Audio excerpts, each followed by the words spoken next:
2024 లేదా 25లో డిగ్రీ లేదా బీటెక్ చదివారా? సాఫ్ట్‌వేర్ జాబ్ కోసం ఎదురు చూస్తున్నారా? అయితే కోడ్ జ్ఞాన్ 100 డేస్ కోర్సులో చేరండి. జాబ్ సాధించండి. చాలా మందికి అంటే మన బాడీలో కొన్ని ఇండికేషన్స్ ఖచ్చితంగా చెప్పేస్తాయని చెప్పేసి అంటూ ఉంటారు. ఎలా అనంటే యాహ్! సోమరితనం అలవాటైపోతుంది. బాడీకి రెస్ట్ ఎక్కువ కావాలనుకుంటుంది అనుకునేటువంటి మోడ్‌లో అంటే ఈ సోమరితనం అలవాటైపోతుంది అని చెప్పే ఇండికేషన్స్ ముందే మనకి ఏ విధంగా సూచిస్తాయి అసలు? యాక్చువల్‌గా కూడా మన బాడీ ఎప్పుడు ఎనర్జీని సేవ్ చేసుకునే పనిలో ఉంటుంది. మన బాడీ ఎప్పుడు కూడా త్రూ ఔట్. ఎందుకంటే body is a survival mechanism. నేనిప్పుడు అలసిపోతే నాకు ఎమర్జెన్సీ వస్తే నా ఎనర్జీని ఎలా డిస్ట్రిబ్యూట్ చేయాలి అని బాడీ ఎప్పుడు కూడా ప్రిజర్వింగ్ ఆఫ్ లైఫ్ ఎనర్జీ అనే దాంట్లో ఉంటుంది. చాలామంది ఏం చేస్తారంటే ఈ సోమరితనాన్ని మైండ్‌లోకి తీసుకెళ్ళి మైండ్‌లో చాలా ఆలోచించి అలసిపోయి డల్ అయిపోతారు. సో ఈరోజు నేను మీకు ఇంపార్టెంట్ విషయాలు ఇందులో కొన్ని హైలైట్ చేస్తూ చెప్తాను. మనిషి సోమరితనానికి ఎడిక్షన్ అయిపోతాడు. తెలియకుండానే బాడీ సోమరితనంలోకి వెళ్ళిపోతూ ఉంటుంది. ప్రిజర్వింగ్ ఎనర్జీ నుంచి పోయి ఎనర్జీని మైండ్లో మెంటల్ ఎనర్జీ చాలా వేస్ట్ చేసి అలసటలోకి వెళ్ళిపోతారు. సో దీనికి there was a fantastic study జరిగింది. ఒక రూమ్లో అందరి సోమరిపోతులను అందరినీ కూర్చోబెట్టి వాళ్ళని రెస్ట్లెస్ చేసి అసలు వాళ్ళు మాకు ఇది కాదు, మాకు టీవీ కావాలి, ఎంజాయ్ చేయాలి, మేము ఇంకా తాగాలి, తినాలి అనే దాంట్లో దేవ్ చార్జ్డ్ ఏ వెసల్. వాళ్ళు బాధపడి అరే మాకు లేదు అని. అది సోమరిపోతు వెజల్ అంటారు. అలా కోపానికి సోమరితనానికి there is lot of energy. ఆ ఎనర్జీ ఎక్కడ వెళితే అక్కడ కంటేజియస్గా అంటుకుంటుంది కూడా. ఇలాంటి సోమరిపోతు ఎనర్జీని మన శరీరంలో కొన్ని పార్ట్స్ గుర్తుపట్టేస్తాయి. ఎలా సార్ అది? అందులో ఫస్ట్ వచ్చేసి థైరాయిడ్ అండ్ హార్మోనల్ గ్లాండ్స్. ఏమైనా మనకి ఎండోక్రైన్ గ్లాండ్స్ చాలా తొందరగా ఈ సోమరితనానికి, స్ట్రెస్కి, యాంగ్జైటీకి లింక్ అయి ఉంటాయి. సో ఎవరైతే డల్గా ఎప్పుడు బోరింగ్ ఉన్నారో స్లోగా ఒబీస్ అవ్వడానికి గల కారణం థైరాయిడ్, పారాథైరాయిడ్ కానీ లేకపోతే బాడీ లోపల స్ట్రెస్ ప్రొడ్యూస్ చేసే ఎడ్రినల్ గ్లాండ్స్కి సంబంధించిన, ఎడ్రినల్ గ్లాండ్స్ అంటే కిడ్నీల పైన ఉండే ఎడ్రినల్ గ్లాండ్స్ అని ఉంటాయి. అవే కార్టిజోల్, అవే మనకి ఎండోక్రైనల్ అడ్రినలిన్, నార్ అడ్రినలిన్ ప్రొడ్యూస్ చేసే గ్లాండ్ అనమాట. అవన్నీ కూడా వీక్ అయిపోతాయి. ఓకే. అవి ఎందుకు ప్రొడ్యూస్ అవుతున్నాయో ఆ స్విచ్చెస్ ఆన్ అయిపోయి అన్నెసెసరీ చోట ప్రొడ్యూస్ అయిపోతుంటాయి. సో దీంతోపాటు బ్లడ్ మనం 5గా చెప్తాం ఎప్పుడు. Blood, muscle, bone, tendon and మన కనెక్టివ్ టిష్యూ, ఈ ఇంటర్స్టిషియల్ టిష్యూ.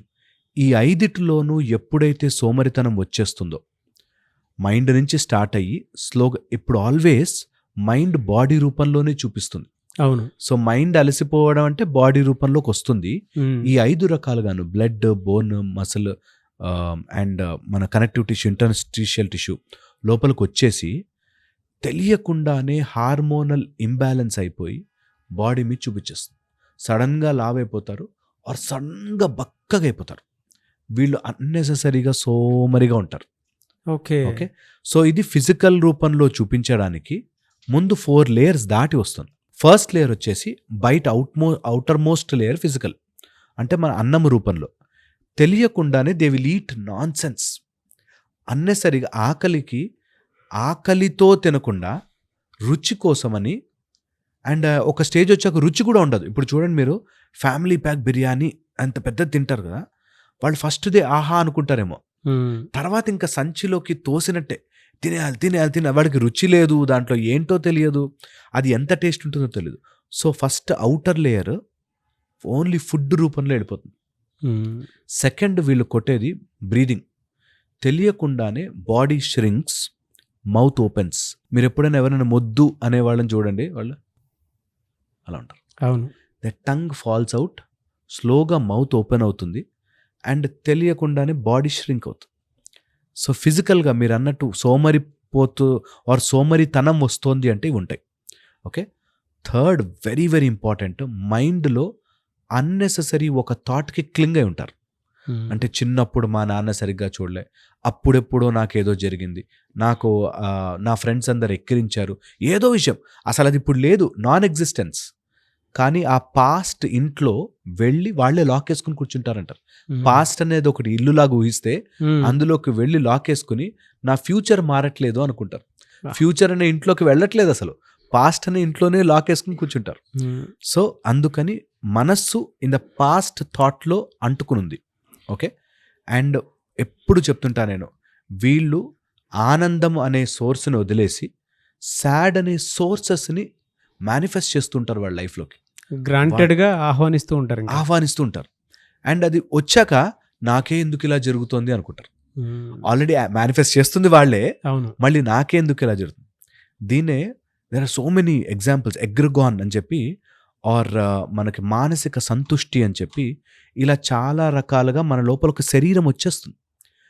నిజంగా వాళ్ళని అడిగితే వాళ్ళు అది కాదు, వాళ్ళ మానసిక శరీరం వేరు, their different human being all together.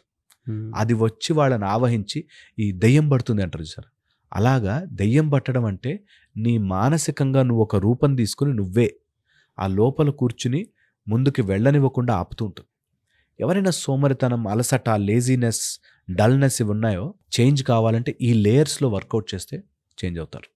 Very detailing knowledge and scientifically కూడా బాడీలో ఏ ఆర్గాన్స్ ఏ విధంగా పనిచేస్తాయో వాటికి తగ్గట్టే, అంటే మన బ్రెయిన్లో ఎలాంటి ఇండికేషన్స్ వస్తాయో బాడీ కూడా దానికి మౌల్డ్ అయిపోయి అబ్సల్యూట్లీ అలానే బిహేవ్ చేస్తుంది అని చెప్పేసి.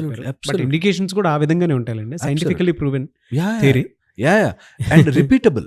మీరు కావాలంటే గమనించి చూడండి, అవి ర్యాట్స్ మీద ప్రయోగాలు చేశారు, దాన్ని లాట్ ఆఫ్ రీసెర్చ్ అయ్యింది. మన వాళ్ళు ఎప్పుడో చేశారు, ఋషులు మునులు. మీరు ఒక మెడిసిన్ బయటకు రావాలి అంటే బిఫోరే దాని సైడ్ ఎఫెక్ట్స్ ఏముంటాయి, దాని ఎఫెక్ట్స్ ఏముంటాయని ఎలా అయితే తెలుసుకుంటారో, అలాగా టెక్నాలజీ చేతికొచ్చేస్తే, లేకపోతే మన వాళ్ళకి ఇంత అవైలబిలిటీ ఆఫ్ ఇన్ఫర్మేషన్ ఉండిపోతే వీళ్ళు సైకలాజికల్గా ఎంత హాలూసినేట్ చేసుకుంటారు అనే దాంట్లో ముందే మన వాళ్ళు రెస్ట్రిక్ట్ చేసి ఏది అవసరం, ఏది దీన్ని ఎలా స్ట్రక్చర్డ్ చేయాలి స్ట్రక్చర్డ్ చేసి ఉన్నాయి. ఏవేవి కట్ చేస్తే, ఏ ఫుడ్స్ తింటే, ఏ విపరీత ఫుడ్స్ తింటే, ఏ ప్రాణిక్ ఫుడ్స్ తింటే ఎలాంటి హెల్త్ ప్రాబ్లమ్స్ వస్తాయి, ఏ ఆలోచనతో ఉంటే ఏ ఆలోచన కలవకూడదు అనేవి కూడా మనకు చెప్పారు. Such a beautiful mechanism. తెలుసుకుంటే ఫస్ట్ అవేర్నెస్ తెలుసుకునే, ఫస్ట్ ఆ ప్రాబ్లమ్ని ఏంటి అనేది తెలుసుకోవాలి. దాని నుంచి బయటకు రావడానికి మార్గాలు ఉంటాయి. ఈజియెస్ట్ మార్గం మనం చేయగలిగింది ఏంటి అని తీసుకుంటే లైఫ్ విల్ బి బ్యూటిఫుల్. చాలామంది మీ దగ్గర క్లాస్ ఎక్స్పెక్ట్ చేస్తూ ఉన్నారు, ఎప్పుడు ఉండేటువంటి అవకాశం ఉంటుంది, క్లాస్ ఏ విధంగా ఉంటుంది? So sub conscious mind power మీద కౌళ్ళ సూర్య సాధన ఉపాసన మనము ఈ Jan 28 నుంచి మనం క్లాసులు అనౌన్స్ చేస్తున్నాము. 7 days కోర్స్ ఉంటుంది, 1 hour a day. బట్ దాని తర్వాత నేను ఒక 41 days మెథడాలజీస్ ఇస్తాను. దాని ద్వారా నిజంగా మైండ్లో ఉండే ఎన్నో ప్యాటర్న్స్ పోతాయి, హెల్త్, వెల్త్, ప్రాస్పరిటీకి యూజ్ అవుతుంది. కౌళ్ళ సూర్య ఉపాసన మెడిటేషన్ వల్ల, దానికి ఒక చిన్న ప్రక్రియ ద్వారా లైఫ్లో ఎన్నో రకాల నెగిటివిటీస్ అన్నీ పక్కన జరుగుతూ ఉంటాయి. సో ఇది సాధనా రూపంలోనూ, అట్ ద సేమ్ టైం మనకి మైండ్ లోపల ఉండే so many worry, anxiety, tension, stress వీటన్నిటినీ దాటి రిలేషన్షిప్స్, ఫైనాన్షియల్స్ అన్ని రకాలుగా వాళ్ళ ఆరోగ్యానికి సంబంధించి మనము చేంజెస్ చేసుకోవచ్చు. So it's a beautiful course. అందరూ I think they should attend and learn, and maybe help అయితే I will be the happiest person. డెఫినెట్గా. మార్నింగ్ ఏ టైం నుంచి ఏ టైం వరకు ఉంటుంది? మార్నింగ్ 5 to 6 ఉంటుంది, 1 hour మార్నింగ్. Zoom లో early morning Zoom. Okay, thank you అండి. Thank you so much Harish garu. Thank you. చూసారు కదండి వీడియో. ఈ వీడియోపై మీ అభిప్రాయాన్ని కమెంట్ బాక్స్లో పోస్ట్ చేయండి. ముఖ్యంగా మీరు కనుక కౌళ్ళ సూర్య ఉపాసన దీన్ని కనుక తెలుసుకొని, నేర్చుకొని, సబ్ కాన్షియస్ మైండ్ పవర్ తెలుసుకొని హెల్త్, వెల్త్, ప్రాస్పరిటీ మీరు సొంతం చేసుకోవాలి అనుకున్నటువంటి వాళ్ళు ఎవరైతే ఉంటారో, స్క్రీన్ మీద హరీష్ గారి కాంటాక్ట్ నెంబర్ కనిపిస్తుంది, దాన్ని మీరు కాల్ ఆర్ మెసేజ్ వాట్సాప్ చేసినా సరే మీరు క్లాస్కి ఎన్రోల్ చేసుకోవచ్చు. January 28 నుంచి క్లాస్ ఉంటుంది. ఈ వీడియో లైక్ చేయండి, షేర్ మాత్రం తప్పకుండా చేయండి. ఇలాంటి మరిన్ని వీడియోస్ కోసం మా ఛానల్ ఫాలో అవ్వండి. Thank you.